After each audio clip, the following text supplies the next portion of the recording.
আসসালামু আলাইকুম। নিয়ে আসলাম 30 KG RFL digital scale servicing. কি জন্য কি সমস্যা হচ্ছে সেটা আমি ভিডিওতে এখন দেখাবো। অনেক সময় ওজন বাড়ে কমে দুটোই হচ্ছে। তাহলে কি করবেন সেই ক্ষেত্রে আমি এখন ভিডিওতেও দেখাবো। মাঝে মাঝে উঠে যাচ্ছে, মাঝে মাঝে কমে যাচ্ছে, এই সমস্যাটা হচ্ছে। সার্কিট নাকি লোড সেলের সমস্যা, সেই জিনিসটা এখন আমি দেখাবো আপনাকে। সার্কিটটা চেঞ্জ করে অন্য একটা সার্কিট লাগালে দেখলাম একই অবস্থা।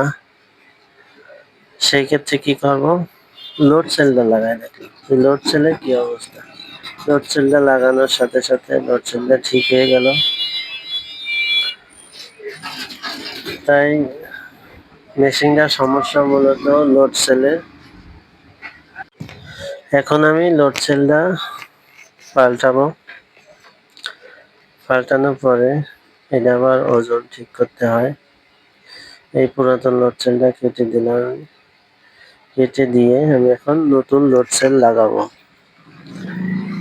নতুন লোড সেল লাগানোর পরে ওজনটা অনেক সময় ঠিক থাকে না, কোনো সময় ঠিক থাকে না। সেই ক্ষেত্রে ওজনটা ঠিক করতে হয়। এই নতুন লোড সেলটা লাগালাম, লাগানোর সাথে সাথে